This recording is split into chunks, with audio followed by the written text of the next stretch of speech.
pupuntahan ko yung motor dahil puti kasi sa paper lubog na daw yung parting iyon dahil nag-high tide na aga pang pa rin. Sana hindi pa silipin ko muna. Tigas ang ulo eh. Yung mga kasama ko sa parking pumark,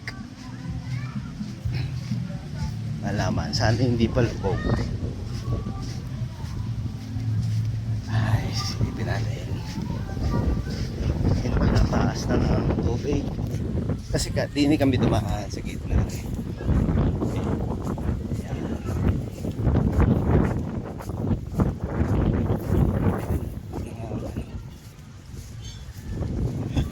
Lubog na yung tricycle. Umawas ng tubig na rin. Yan na rin tubig na umawas. Kasi nag-high tide dagat. So yan. Lubog na rin parkingan. Yun. Gabi wala pa yung tubig na yan. Ayun naman ang aking motor doon. Safe pa naman.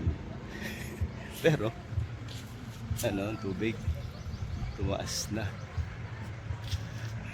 Anong oras? 12:30.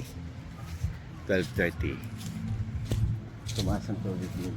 Pero yun namang, hindi naman siguro aabutin yun sa akin ko. Mas safe pa kaya motor pa. Matigas ang ulo eh. Ayan, mangrove.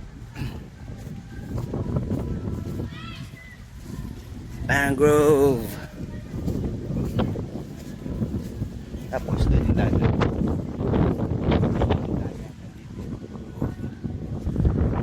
Okay. Check uli natin. Kasi sabi nung caretaker dito, tataas pa daw ang tubig. Baka daw abutin na yung motor. Ngayon ay alas 2, alas 3 daw tataas eh. So, ano ka ngayon? Alauna. Pinalilipat na yung motor.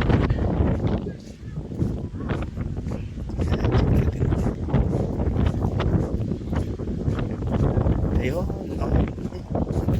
Medyo motor pa na lang pala nandoon. Malis na pala yung mga.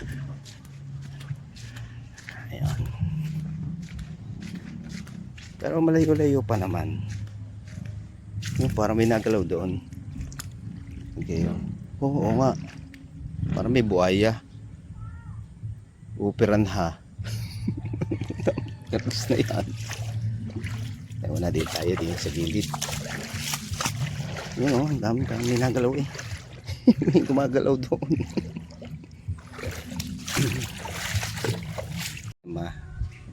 Ay pagdating din eh, ari pala ibahan na din. Yun.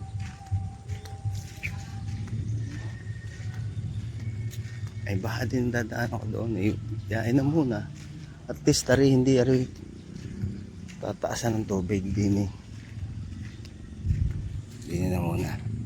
Iyari, tatawid din. Ay, hindi naman alam na tataas palang tubig.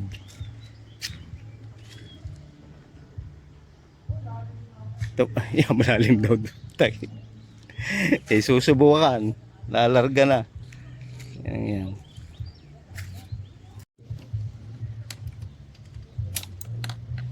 This is it, pansit. Ay, nakatawid na kayo.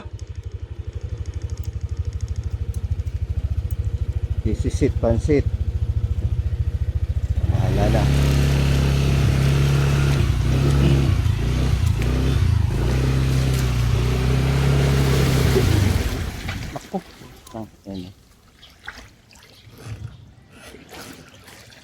Namatay.